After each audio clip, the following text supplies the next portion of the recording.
Buenas noches amigos, soy Joaquín Ricardo y como cada viernes a las 10 de la noche por Voz Media Network, Canal 85 de Claro, Win TVO, YouTube y demás medios digitales de esta plataforma, procedemos a realizar una nueva entrega de nuestro programa Comentarios y Reflexiones. Como ustedes saben, el mismo consta de dos partes. La primera, hacemos un resumen de las principales noticias internacionales y nacionales acaecidas en los últimos 7 días. Y en la segunda, traemos siempre a un personaje invitado que en esta ocasión tenemos la honra de traer con nosotros al ingeniero Osiris de León, presidente de la Comisión de Infraestructura, para revisar las mismas en relación con los problemas que ha traído el cambio climático y sus consecuencias, reconocido geólogo de amplia experiencia, de vasta experiencia, más de 30 años en el mismo, pero que su propia posición lo pone en el medio de todo, como explicaremos más adelante en la entrevista. Pasemos pues entonces a revisar las principales noticias internacionales. Las guerras de fractura, como llamaría Samuel Huntington, el tema de la guerra de Ucrania, el tema de la Franja de Gaza, pues en estos momentos se encuentran en cierto modo relegadas por otros eventos, ¿no? Están activas pero relegadas por otros eventos que se están llevando a cabo en el mundo.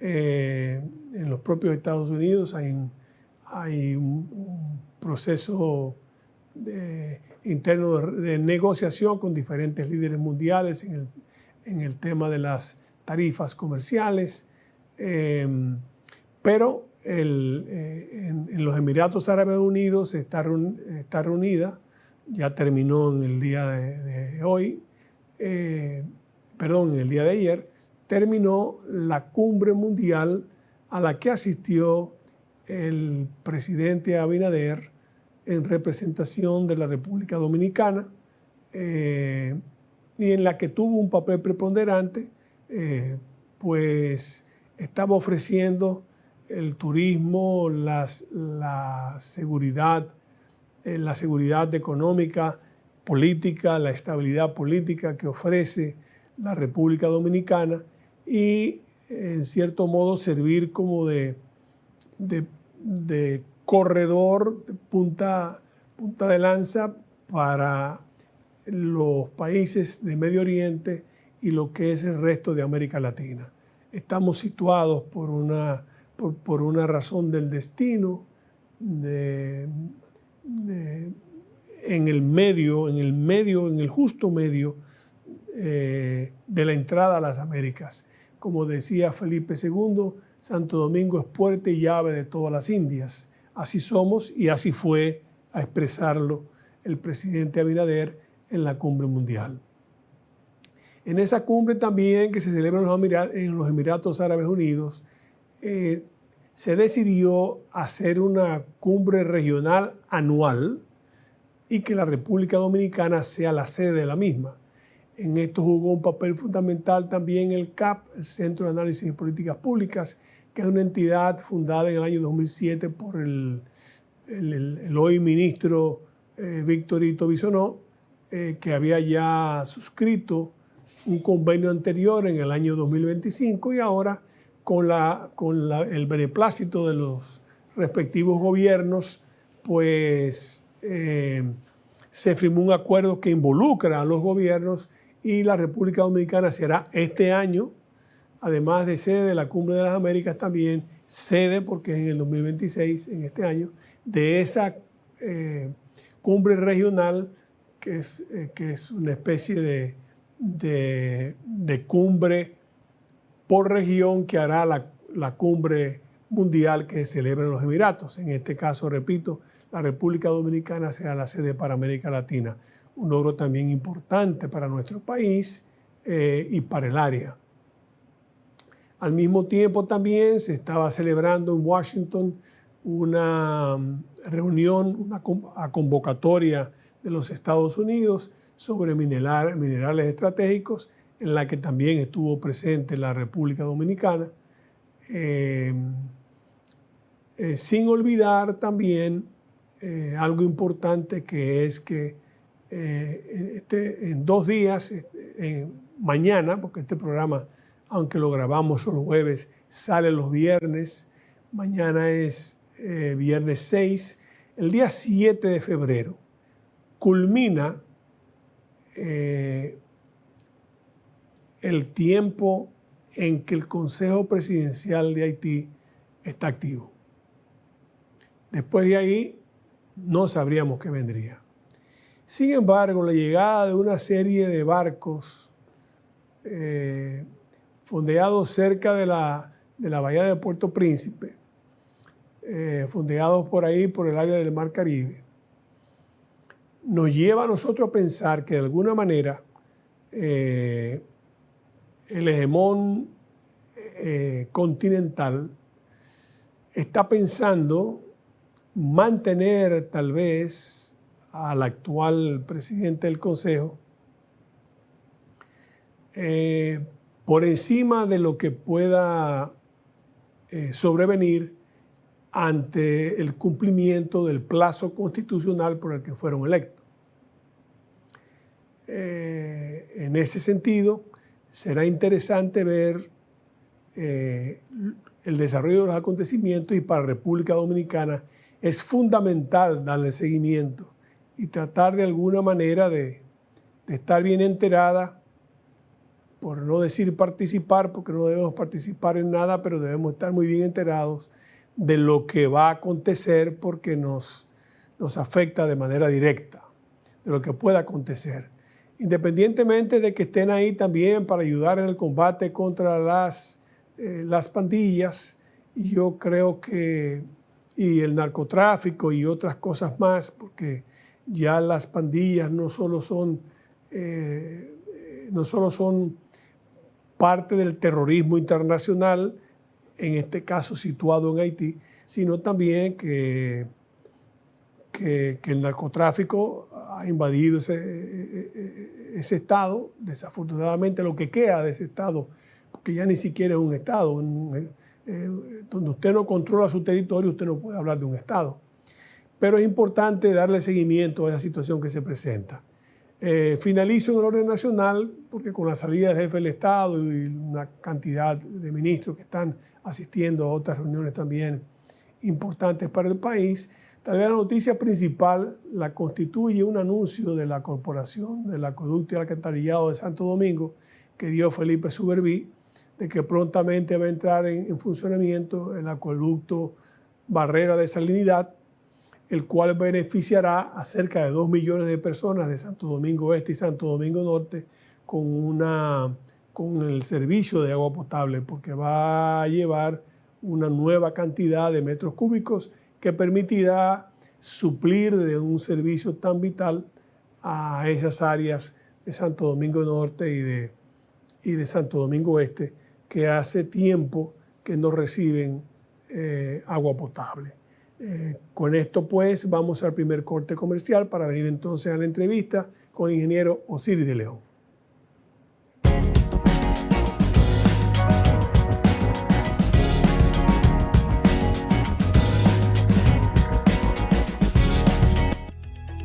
El modelo de éxito de la CAS con el saneamiento de cañadas ha impactado significativamente a miles de familias, mejorando la calidad de sus hogares y entorno.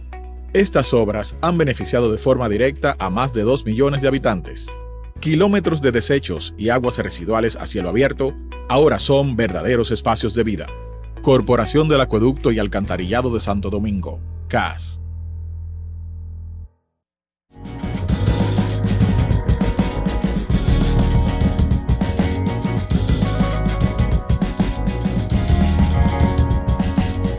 Bien amigos, como habíamos dicho en la primera sección de nuestro programa, comentarios y reflexiones, nos acompaña hoy un gran amigo, una de las personas con mayor capacidad en lo referente a lo que es la geología, a lo que son las infraestructuras y el efecto que el mismo tiene en el cambio climático.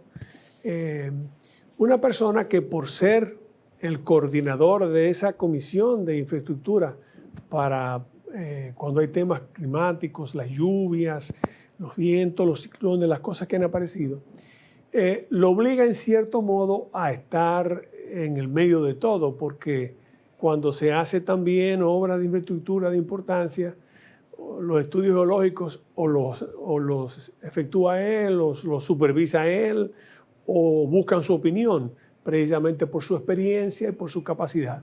Nos referimos obviamente al ingeniero Osiris de León, quien además de ser todo lo que acabo de explicar, también el secretario general del Partido Reformista Renovador, quien agrupa un segmento de los seguidores del balaguerismo, en el que nos inscribimos y además hijo meritorio y distinguido de Villa Bisonó, lugar de nacimiento precisamente de tal vez el político más completo y sí seguro el estadista más completo de la segunda mitad del siglo pasado, el doctor Balaguer. Con Osiris se puede conversar de muchas cosas, pero primero que nada vamos a darle la bienvenida. Saludos cordiales, licenciado Joaquín Ricardo. Gracias inmensas a usted por la cortesía de convocarme a esta conversación frente a toda la nación, pero sobre todo gracias inmensas por esa hermosa y glamorosa presentación que hace sobre nuestra condición de ciudadano de Navarrete, balaguerista tradicional todavía hasta el día de hoy. Y coincido con esa definición que usted da del doctor Joaquín Balaguer como el estadista más completo que ha dado la sociedad dominicana, sobre todo porque después de su partida, muchos de sus adversarios comenzaron a reconocer su grandeza en términos de la correcta administración de los recursos públicos. Así es, así es. Bueno, yo quisiera iniciar la conversación tal vez por la parte más, pero recuerdo cuando se hablaba del tema de la República de Colombia, que tuvo una participación importante tratando de explicar que realmente el jardín botánico no iba a ser afectado, que no iba... ¿Cómo van esos trabajos, por cierto? Eso y otros más que se iban a realizar. ¿Cómo avanzan esos trabajos? Los trabajos van bien, Joaquín, sin tocar al jardín botánico, que era lo que reclamaba la sociedad dominicana. Claro. Y que ya se había presentado un reclamo igual en el pasado cuando se intentó ampliar la avenida Nacaona, tomando una franja de 12 metros del Parque Mirador del Sur, que es una obra de Joaquín Balaguer. Ambas. Y que mucha gente no sabe que esa obra le costó a Joaquín Balaguer $1 millón del año 70. ¿Cuánto valía el dinero? Ciertamente. ¿Cuánta visión tenía Balaguer hacia el futuro? Nadie pensaba que ese Parque Mirador del Sur se iba a convertir en lo que es hoy. El pulmón de la ciudad. Y por eso todo el mundo objetó esa ampliación, restándole área al Parque Mirador del Sur y en este caso del Jardín Botánico. Yo le traje a la memoria una parte importante de la sociedad, sobre todo la juventud que no había vivido esa historia, que aquí en Santo Domingo hay 4 áreas verdes que son intocables para la sociedad. Mirador del Sur, Mirador del Este, Mirador del Norte y Jardín Botánico Nacional. El Mirador del Norte está dentro de un área protegida. El Jardín Botánico, que es una obra de Joaquín Balaguer, igual que las otras 3 áreas verdes, obras de Joaquín Balaguer, y solamente un hombre de Estado con esa visión de futuro en ese entonces podía concebir en ese entonces por lo que nosotros peleamos hoy día. Vamos a transferir eso de los años 70 hasta el presente. Son 50 años que han transitado. Y tú tener como gobierno la capacidad de ver 50 años antes la importancia capital, sobre todo de frente al tema del dióxido de carbono y el cambio climático. Eso hizo que la sociedad se pusiera de un solo lado diciendo no hay que tocar el jardín botánico ni se va a permitir. En ese entendido, pues la prensa me consultó y le dije, mire, lo que hay que hacer es modificar el trazado y no tocar el jardín botánico. Y el Ministerio de Obras Públicas y Comunicaciones tuvo la elegancia de entenderlo y de modificar el proyecto. El proyecto ha avanzado bastante, pasa frente a la Embajada de Estados Unidos como una variante hacia el lado derecho, que es hacia el lado sur. Esa variante sale frente a la avenida Jacobo Masluta, pasa ahí con un distribuidor, luego toma un puente por encima de la cañada y ese puente le permite conectar con la avenida Reyes Católicos. Lo que implica que ya tú no vas a tener que bajar por la República de Colombia hacia el arroyo, sino que te vas a ir directo con un puente de gran altura. Y eso te va a permitir un bypass, una variante, una ruta corta para tú llegar al Jardín Botánico y desde ahí irte hacia el Cibao por el oeste o hacia el centro de la ciudad por la Avenida de los Próceres. Es decir, que la solución que se está dando es válida, es correcta desde el punto de vista de la vialidad y tomó en cuenta la observación colectiva del pueblo dominicano en el entendido de que no era pertinente, procedente ni aceptable tocar el Jardín Botánico Nacional. Y las obras avanzan a buen ritmo, me refiero a las obras ya de infraestructura, sí, avanzan a buen ritmo. Yo sé que hay cierto, no sería raro que avancen un poco más lentamente porque es por todos conocido que por una situación que no es necesariamente culpa del gobierno, los fondos para utilizar en obras públicas no son muy cuantiosos. O sea, el 90% se consume prácticamente entre el servicio de la deuda y el pago de la administración pública, los servicios públicos.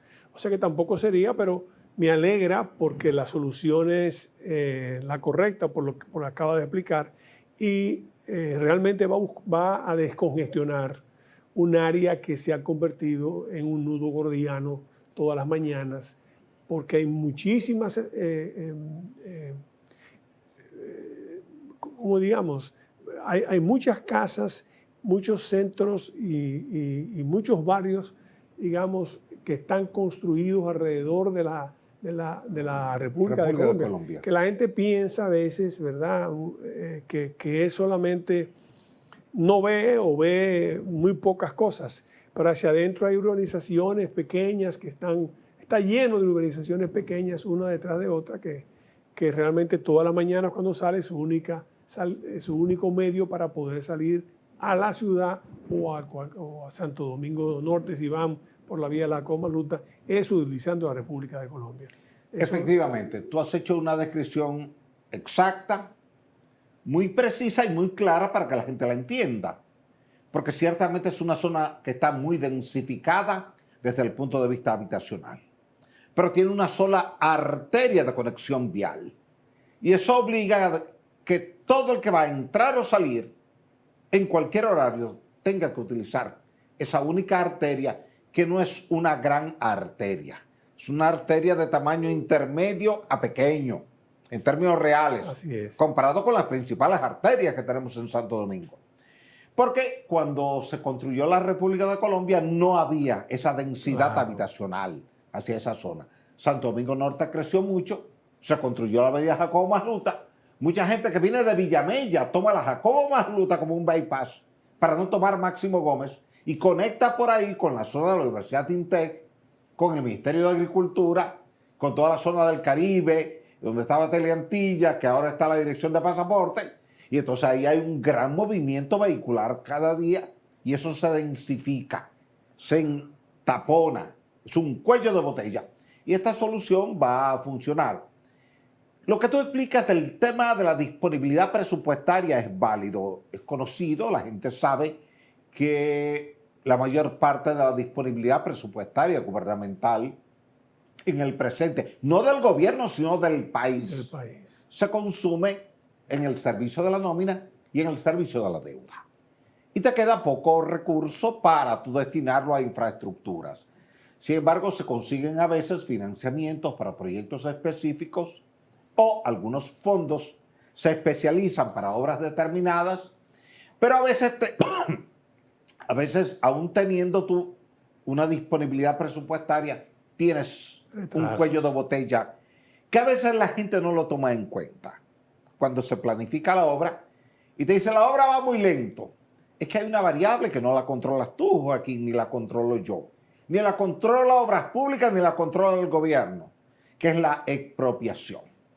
Cuando tú tienes una gran densidad habitacional y tú tienes que atravesar toda esa densidad, todo ese núcleo, tú tienes que entrar en un proceso de inventario, un censo. Negociación terrible. Terrible porque todo el mundo quiere que su casucha tú se la compenses con un apartamento de 8 o 10 millones de pesos.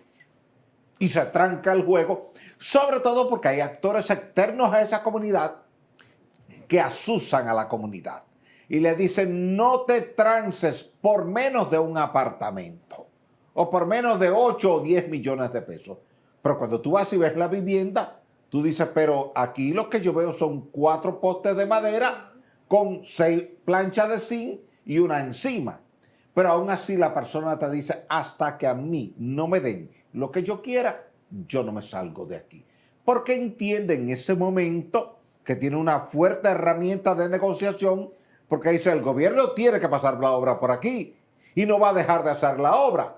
En tal virtud va a tener que negociar conmigo a mi precio, no al precio que defina bienes nacionales, ni al precio que defina Hacienda, ni al precio que define el Ministerio de Obras Públicas. Entonces eso ralentiza porque ese proceso de negociación en ese sector va lento. Como ha ido lento el proceso, por ejemplo, aquí tú tienes en Urbe, la unidad de readecuación de la Barquita y el entorno. Yo he tenido que ir por ahí varias veces con el tema del puente Francisco del Rosario Sánchez y la verdad es que la gente es bastante rígida en el sentido de que sabiendo que está emplazada debajo de un puente y que eso es ilegal realmente porque una obra vial de ese tipo no admite un asentamiento humano debajo de la estructura por un tema de seguridad de la propia gente. Claro. Eso no es para habitar ahí. Pero la gente se emplaza ahí en el entendido de que tarde o temprano el Estado tendrá algún proyecto de remozamiento o reconstrucción de la obra y que previo a la intervención tiene que venir una negociación con ellos. Pasó recientemente con el puente de la Barquita. Se recomendó por parte de la comisión intervenir el puente de la Barquita y cuando llegó allí el personal de Obras Públicas, la comunidad dijo, no, aquí no se puede hacer nada, ni inventario, ni topografía, ni censo, ni nada, hasta que nosotros no nos desalojen con un pago justo. Mira a qué nivel estamos llegando. Mira qué nivel. Pero cuando tú revisas, tú te das cuenta que todo el mundo está en un emplazamiento irregular, anormal, incorrecto desde el punto de vista hidráulico, por crecida del río, y desde el punto de vista vial, porque usted no puede estar viviendo debajo de un puente. Eso está contraindicado. Pero la gente se te emplaza con la expectativa de que en algún momento el Estado va a intervenir la obra y le va a compensar económicamente. Quiere decir que esas cosas ralentizan los proyectos y no pueden avanzar con la celeridad. En el caso del puente de la 17, son más de 2 años de negociaciones con la gente. Y a eso ha ido con el cuentagotas porque sale uno y el otro no. Sale Juan, pero Pedro dice, no, todavía yo no estoy conforme con lo que me han ofrecido y yo sigo aquí. O sea que a veces, aún teniendo los recursos, como es el caso, porque no tal vez de lo que tú estás describiendo, pero el del resto de las obras que habíamos hablado de la República de Colombia, creo que sí van a hacer con los fondos de Aerodón, una parte de ellos. Hay imponderables que surgen y en el caso de construcción donde hay que desalojar, eso es una cosa terrible. Yo creo que a veces los gobiernos tienen que comprender que ciertamente sí, existe la importancia de que al ciudadano se respeten sus derechos y que se trate al ciudadano de la mejor manera posible. No obstante, hay momentos en que el interés general debe primar por encima del interés particular. Y aunque tal vez la medida que se tome no sea la más popular o la más... A veces hay que ejercer su poco de fuerza porque realmente una obra como esa y el desalojo, por ejemplo, de Francisco de Rosario Sánchez debajo del puente, es imprescindible. O sea, la gente ha llegado a puntos y a sectores. Por ejemplo, yo he hecho algunas actividades de la fundación en un lugar que se llama La Cloaca, donde hay al lado del río. Fíjate el nombre que tiene La Cloaca. Y entonces, al lado del río,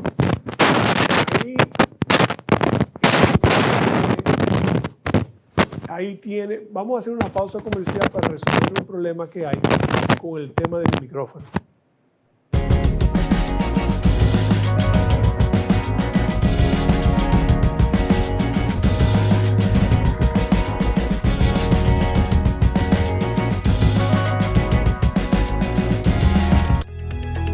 El modelo de éxito de la CAS con el saneamiento de Cañadas ha impactado significativamente a miles de familias, mejorando la calidad de sus hogares y entorno. Estas obras han beneficiado de forma directa a más de 2 millones de habitantes. Kilómetros de desechos y aguas residuales a cielo abierto ahora son verdaderos espacios de vida. Corporación del Acueducto y Alcantarillado de Santo Domingo, CAS.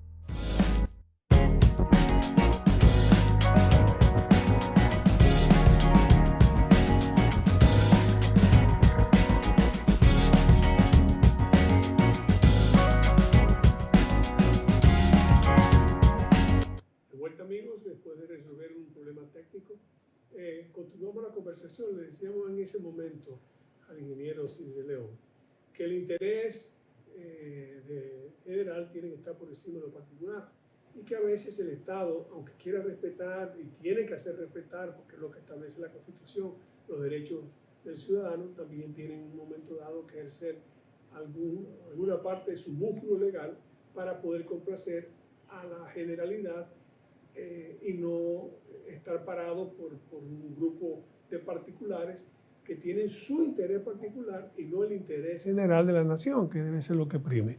Pero yo sé que es un proceso que conlleva y que desean hacerlo de la mejor manera. Vamos a ir ahora a dos áreas que a mí que no puedo dejar de mencionar. Una en la que el ingeniero de León opinó y otra en la que me interesa saber. Creo que Montegrande está prácticamente terminado. Le queda todavía una pequeña, o ya terminaron lo que le faltaba todavía del llenado del lago, pero creo que faltaba algo del vaciado. Como infraestructura está terminada. Una presa consta de una pantalla de cierre que bloquea el río para que entonces el agua se retenga detrás. Un sistema de compuertas para casos de tormentas, huracanes o para un caso particular. Un vertedero de emergencia. Un desagüe de fondo. Y un túnel de conducción para cuando tú instales un sistema de turbinas. Quiere decir que la cortina está lista, las compuertas están listas, el vertedero está listo, el desagüe de fondo está listo, está inaugurada la obra. Sí te faltan dos componentes que no impiden la operación de la presa. Te falta el sistema de turbinas para tú generar energía hidroeléctrica.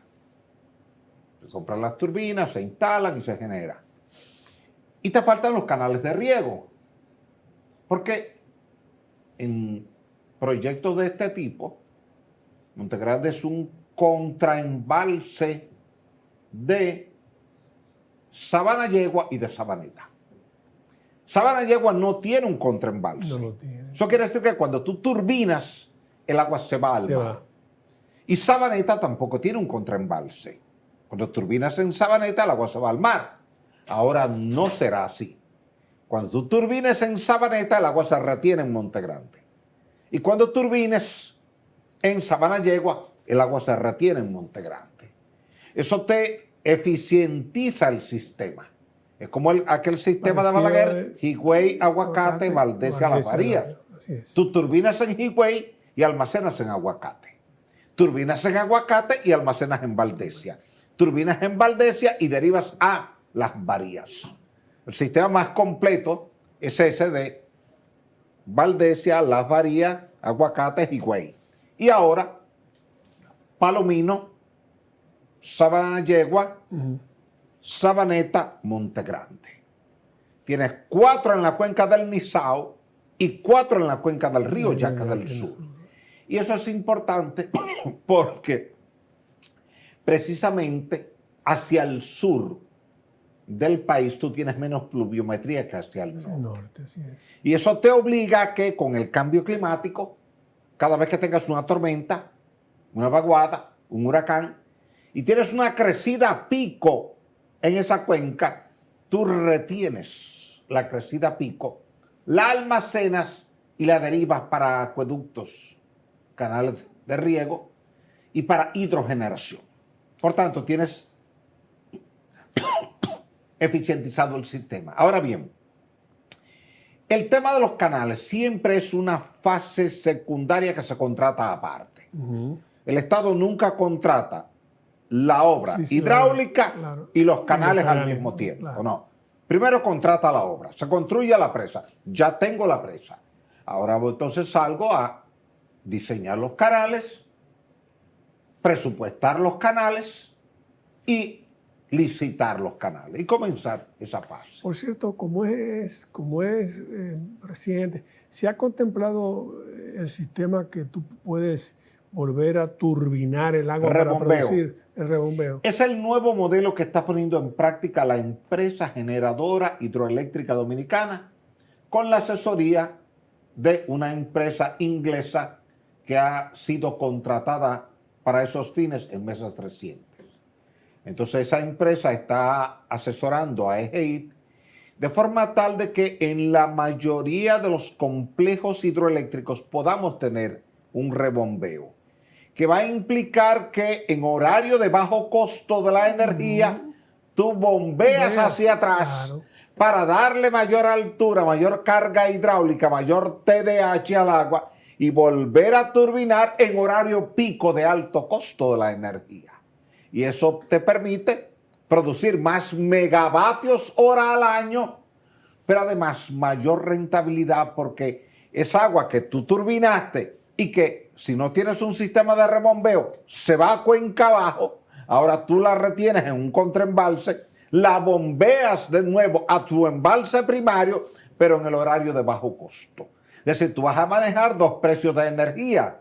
Tú vas a poner energía en línea en el horario de alto costo, horario pico, 6 a 11 de la noche, y luego vas a rebombear en la madrugada en horario de bajo costo de la energía. Y vas a tener un diferencial económico en términos del precio del kilovatio hora. Y eso eficientiza el sistema. Eso se está haciendo. Pero ya hace unas 3 semanas fuimos a Monte Grande, hicimos la prueba de compuertas. Se probó cada una de las 4 compuertas de manera individual, la 1, la 2, la 3 y la 4, y luego las 4 de manera conjunta. Se simuló un apagón general, un blackout, para ver si el sistema autónomo particular entraba y efectivamente se cortó el sistema eléctrico del CENI, que es el Sistema Eléctrico Nacional Interconectado, y la planta automáticamente entró. Lo que quiere decir que si tú estás operando las compuertas en medio de una tormenta, de un huracán, porque se llenó la presa, ese día teníamos la presa en la cota 197, que es el borde del nivel de compuerta, y por un asunto meteorológico, en una tormenta, un huracán, hay un apagón porque se cayó una línea principal, el sistema propio, el autónomo de la presa, entra en servicio y la compuerta sigue operando de forma correcta. Entre esas 4 compuertas, que son las más grandes instaladas en el país hasta el día de hoy, se pueden verter 8.800 metros cúbicos por segundo, porque cada una tiene capacidad para verter 2.200 metros cúbicos por segundo. Son unas compuertas de 14 metros. Enormes, tremendas, las más grandes, muy superiores a las de Tavera y a las de todas las demás que tenemos instaladas en el país.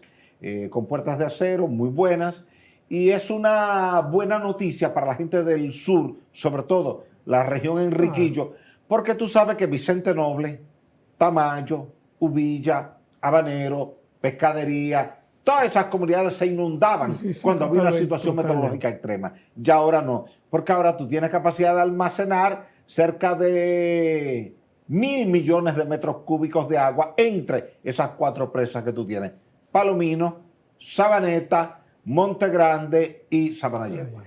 Qué bueno, qué bueno. Guaigüí, ¿cómo va eso? Guaigüí está en una fase inicial de redefinición de estudios. Se están haciendo estudios geológicos, geofísicos, topográficos. Precisamente a tu sugerencia. Sí. Tu sugerencia. Sí. Por eso es bueno te agradezco esa puntualización. A tu sugerencia. Sí. Porque tú entendías que el lugar no era el más correcto, claro, que podía realmente inundar, y entonces tú entendías que no era el terreno para poder edificar. Entonces eso se está rehaciendo de nuevo, todo. Todo. Bueno. Para escoger entonces un lugar correcto, adecuado, funcional, efectivo, con suficiente resistencia en los estribos como para soportar el máximo empuje hidrostático que se pueda generar en el cuerpo del embalse hacia el muro. Porque de lo contrario se te puede desprender un segmento del estribo y tú tener una contingencia que nadie quiere. En ese sentido, todo se está revisando, se está haciendo. El Estado Dominicano contrató una empresa internacional que está a cargo de esos trabajos. Muy bien, pero es bueno reiterar que es técnico dominicano, inteligencia dominicana, capacidad dominicana al servicio del pueblo dominicano. Gracias. Eso es importante que la gente también lo sepa. Hay un tema que porque con lo que dije al inicio con nuestro invitado podemos hablar de todo, pero justamente hoy está en la prensa el fallo del Tribunal Superior Administrativo sobre una demanda interpuesta por la familia o los sucesores de Elías Gadarda María, que tiene muchos años, tiene cerca de 70 años, casi 60 años, 60 y tantos años, en el que el Tribunal Superior Administrativo, cosa que yo no entiendo, pero quiero oír la opinión porque afecta al Parque Jaragua, que es parte del SINAP, que es el Sistema de Áreas Protegidas, y en este caso es un parque nacional. El Parque Nacional ordena la decisión del Tribunal Superior Administrativo que se reforme la ley para que esos 12 millones de metros que está reclamando la familia sean excluidos. Yo quisiera que tú me explicaras primero el daño que eso pudiera generar al parque y además cómo es posible que un tribunal pueda ordenar la modificación de una ley o modificar una ley. Yo entendía que las leyes se modificaban en el Congreso Nacional, pero aunque no hay nada nuevo bajo el sol, pero cada día uno ve más cosas. Ilústranos un poco, por favor, Osiris. Mira, tu introducción es totalmente correcta, totalmente válida. Ningún tribunal puede dictaminar por encima de la ley. O sea, todo lo contrario, tiene que dictaminar siempre dentro del marco estricto de la ley. No se puede salir 1 milímetro de la ley. Tú tienes 2 leyes en el orden ambiental a las cuales tú tienes que acudir para cualquier tema de orden ambiental. La Ley Ambiental 6400, que es la ley que regula cualquier tipo de actividad en su interacción con el medio ambiente.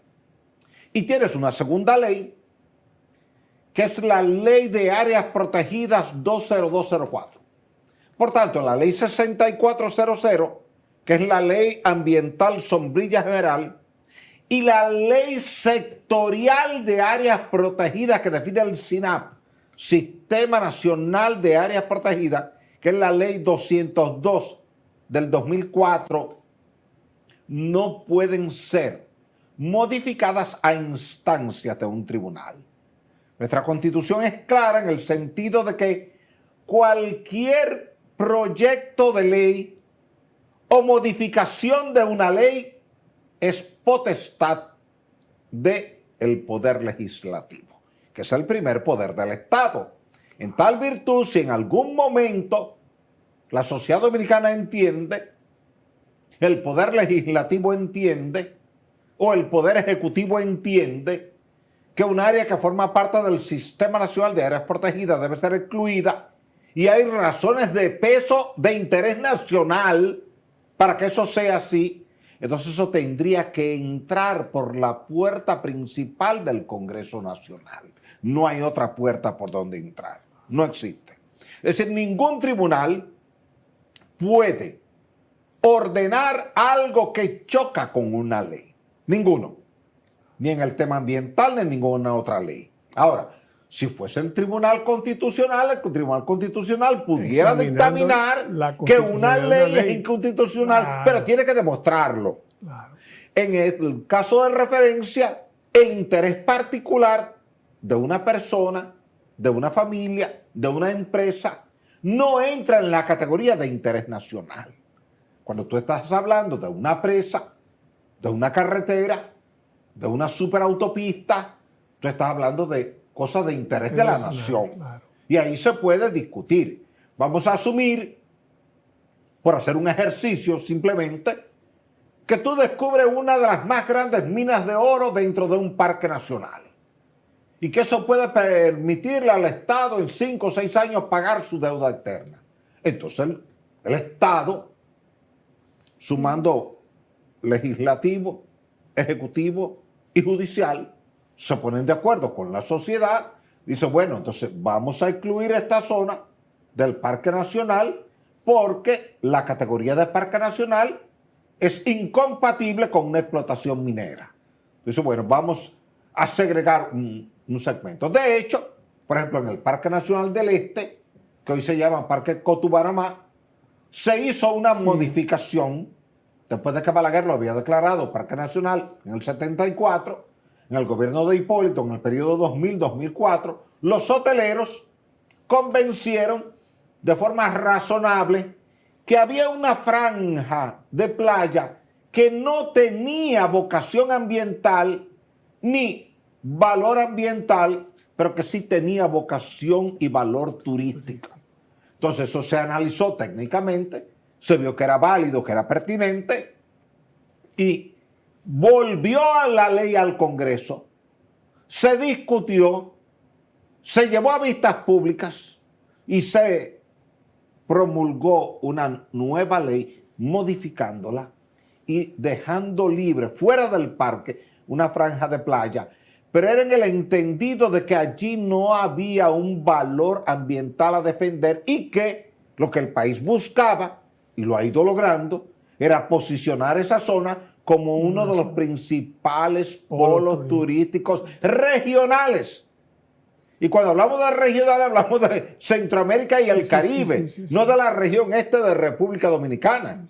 En tal virtud, cuando tú ves que hoy día están llegando casi 12 millones de turistas al año, eso forma parte de la dinámica económica del país, y el turismo, y eso no está en discusión, es uno de los 5 pilares fundamentales de la economía dominicana. Pero en ese caso es entendible. Este no es el caso. Este no es el caso, y lo que ha dicho el ingeniero de León y lo que yo también sustento es lo siguiente. Si hay que modificar algo, el Tribunal Superior Administrativo no podía fallar de esa manera. Si hay que hacer algo y si hay que modificar una ley, especialmente para excluir una franja, como acaba de explicar muy bien el ingeniero de León, para algo de interés particular, eso tiene que hacerse en el Congreso. La modificación de una ley tiene que ser por otra ley en el Congreso, que sea aprobada, sea sometida a vista pública, sea aprobada, entonces el Poder Ejecutivo tiene que promulgarla y entonces ya las cosas pueden caminar. Pero mientras tanto, el Parque Nacional sigue en el medio. Él habló de una palabra que yo la tenía muy pendiente porque es mi próxima pregunta. La cordillera septentrional, el oro dominicano. O sea, que estamos caminando sobre oro. Se habla desde la colonia. Entonces, yo quisiera tu opinión porque el choque está entre los ambientalistas y los que entendemos que sí, que hay que respetar el medio ambiente, pero también las riquezas del país deben ser utilizadas para el bienestar del país y deben ser explotadas de alguna manera en que se lesionen lo menos posible, porque siempre toda acción humana implica favorecer a alguien y alguien se perjudica. Eso es así, eso es así. Entonces lo que hay que buscar es una línea intermedia. ¿Cuál es tu opinión sobre todas estas?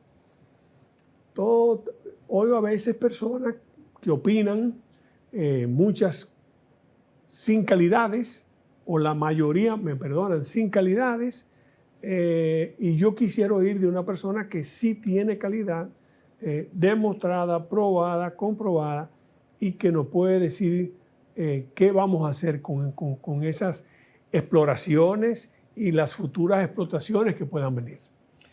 Mira, qué buen tema tú has puesto y me alegra que tú hables de esa posición intermedia entre minería y medio ambiente, que es la que tiene que haber también entre agricultura y medio ambiente, entre turismo y medio ambiente, entre urbanismo y medio ambiente.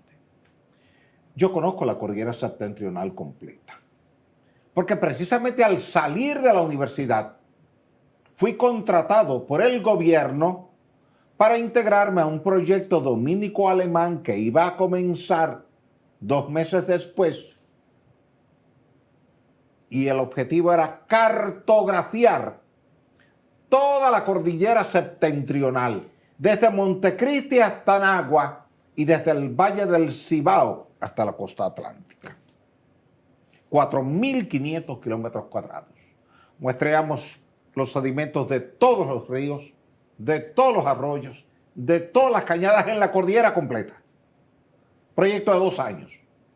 Y era trabajando 10 y 12 días corridos de forma ininterrumpida, levantando información, colectando muestras y mandando al laboratorio. Y el laboratorio reportando los ensayos químicos cuantitativos y nosotros ploteándolos en los mapas e identificando las anomalías. Ahí aparecieron algunas anomalías de cobre en la zona de Pedro García y en la zona de Damajagua de Esperanza. Entonces hoy día hay una empresa que quiere ampliar esos estudios en ese depósito volcánico cuprífero que hay en la zona de Pedro García. Se ha hecho un ruido innecesario, injusto e ilegal dentro del marco de la ley minera 146/71, que es una ley de Balaguer. La ley minera fue una ley promulgada por Joaquín Balaguer el 4 de junio de 1971. Y esa ley dice claramente, hasta que se modifique, que el interés minero de un terreno está por encima de cualquier otro interés. Tú me vas a decir a mí, yo no estoy de acuerdo con eso. Hoy día, en el siglo XXI, las cosas han cambiado. Claro. Yo diría, sí, ha cambiado. Pero todavía es la ley. Todavía es la ley. Todavía es la ley. Hay un proyecto de modificación para actualizar algunas cosas, pero todavía es la ley. Porque el Estado, consciente de lo que tú y yo estábamos hablando ahorita, de la gente que se nos mete debajo del puente y se nos niega, el Estado entendió en ese entonces que si debajo de la finca de Joaquín Ricardo y de Osiris de León hay una mina de oro y Joaquín y Osiris se niegan a otorgar derecho de explotación, se queda esa reserva minera ahí de por vida sin explotar. El Estado dijo, no, usted Joaquín y usted Osiris, ustedes son dueños de la superficie. Por eso el terreno de ustedes tiene metros cuadrados, o tiene tareas o tiene hectáreas, pero no tiene metros cúbicos. Todo lo que hay debajo del subsuelo, en todo el territorio nacional, es propiedad del Estado. Lo dice el artículo 14 de la Constitución y el artículo 1 de la Ley Minera 146. En tal virtud, no veo elegante que una persona particular que tiene intereses en la zona se acerque a ambientalistas de la zona, se acerque a sacerdotes de la zona y se plantee esto como si fuera un terrorismo minero, que en la realidad no es. Primero, lo que se está haciendo ahí es explorando. La exploración es inofensiva. Y te lo digo porque lo he hecho toda mi vida, explorar. ¿Qué hace el geólogo? Llega con una lupa, mira los minerales que están presentes en la roca, toma una muestrecita, la pone en una fundita plástica, la cierra, le pone el número a la funda, le pone las coordenadas y lo manda al laboratorio. Eso es todo lo que hace en la etapa de exploración. Para ir cartografiando, muestrea los sedimentos activos de los ríos, muestrea las rocas que hay en los cauces de los ríos y muestrea los suelos de meteorización que pueden haber concentrado elementos metálicos importantes que pueden ser de interés para un proyecto. Y con todo eso va definiendo un patrón geoquímico en la zona. Y a partir de ahí define si necesita o no perforaciones, dónde las necesita, para entonces ya calcular reservas. Pero todo eso es inofensivo para la comunidad. Cuando alguien te dice, y por eso tú hablabas con mucha propiedad, que es a veces gente que está hablando sin el conocimiento, que no se consultó con la comunidad, eso es incorrecto. ¿Tú sabes por qué? Porque la propia ley minera 146 promulgada por Balaguer establece que para darle una concesión de exploración a alguien hay que publicarlo en un periódico de circulación nacional. Y esa publicación se hace 3 veces. De forma tal de que sí. O sea, si hay alguien que tiene alguna objeción, tiene va tiempo y la para lleva a la poderla. Dirección General de Minería. Dice, yo tengo una objeción. ¿Cuál es su objeción? Yo soy dueño de esa tierra. Ah, no, eso no es objeción. Claro. ¿Sabe por qué? Porque objeciones son, por ejemplo, mire, en esa zona hay un cementerio. Ah, no se puede. En esa zona hay un parque nacional. Ah, no, no se puede. En esa zona hay una reserva científica. No, no se puede. Pero mientras sea que yo tengo mi finca ahí, yo tengo mi casa ahí, yo tengo mi negocio ahí, yo tengo mi hacienda con mi ganadería ahí, eso no es objeción para la ley minera 146. Y sobre todo para en la etapa de exploración, que no es lo mismo que explotación. La gente no entiende. Claro, claro. Pero entonces pasemos al tema del oro. El oro hoy día está caminando a $6,000 la onza Troy. San Juan, por ejemplo, que es un tema. Cuando yo era estudiante en la Universidad Católica Madre y Maestra, la onza de oro estaba en $50. $50 estaba. Cuando esa mina comenzó a operar en Pueblo Viejo de Cotuí, que fue en abril del año 75, ya el oro había subido a $150 la onza. Nadie pensó en aquel entonces, ni siquiera el pasado año, que el oro podía estar en los precios a los que está hoy. Eso implica que el gobierno, tú, yo, los sacerdotes que están opuestos a la minería y los ambientalistas son los primeros que deben sumar sus esfuerzos para que el Estado identifique todo lo que hay como recurso mineral.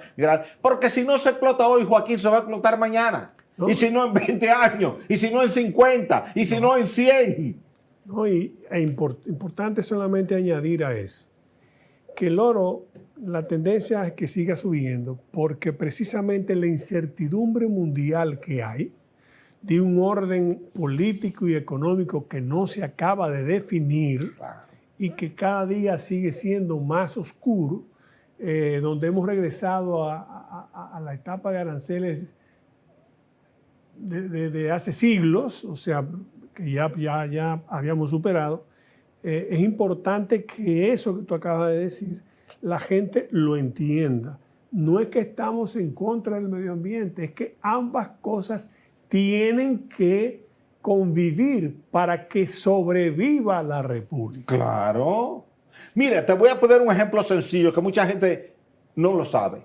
En la etapa del COVID-19, que el país fue cerrado por decreto presidencial, la minería del oro y la plata fue quien sostuvo la nómina pública. Sí. El país estaba parado, la industria estaba parada, claro, todo estaba cerrado. Claro, quien le inyectó recursos frescos al Estado fue la minería del oro. Tú sabes el privilegio que tú tienes como dominicano y que tengo yo como dominicano, poder decir en cualquier foro internacional que la 4ª mina de más producción de oro en el mundo a nivel individual está en la República Dominicana. Tú decir eso frente a Mongolia, frente a China, frente a Rusia, frente a Irán, frente a India, con esos grandes territorios, y decir que un territorio minúsculo de apenas 48.442 kilómetros cuadrados tiene la cuarta mina de mayor producción en el mundo, que solamente 3 minas en el mundo producen más oro de manera individual que esa mina de Pueblo Viejo, Cotuí. La pregunta que te haría cualquier ciudadano, Joaquín, es: ¿y si en San Juan tú tuvieras otra mina igual? ¿Y si en Restauración tú tuvieras otra mina igual? ¿Y si en Miches tú tuvieras otra mina igual? Trujillo, que estaba explorando ahí y trajo a Renato Sopistecena a explorar, nunca se imaginó la dimensión de ese depósito minero. Nunca. Los que hicimos exploraciones, y yo trabajé para esa operación minera por 10 años, nunca pensamos que esa mina podía tener tanta extensión en profundidad y tanto volumen de reservas como tiene. ¿Ves? Por eso tuve tanto interés en la minería dominicana. Y tú lo estás viendo con el acercamiento de Donald Trump, Marco Rubio con República Dominicana, y lo acabas de ver en el día de ayer en una actividad que había en Washington, donde se habló de minerales estratégicos. ¿Y a quién se incluye de la región del Caribe? A la República Dominicana. ¿Por qué? Porque tiene minerales estratégicos. Uno de ellos es el oro, pero los otros son los elementos de tierras raras que tú tienes en Pedernales. Te iba a preguntar justamente cuando terminamos con el oro, como una forma de cerrar broche de oro este programa extraordinario, porque está lleno de información, que es lo que nosotros queremos, de información por personas que son actores principales y que saben lo que están diciendo, porque son parte de los actores que están trabajando en esas áreas.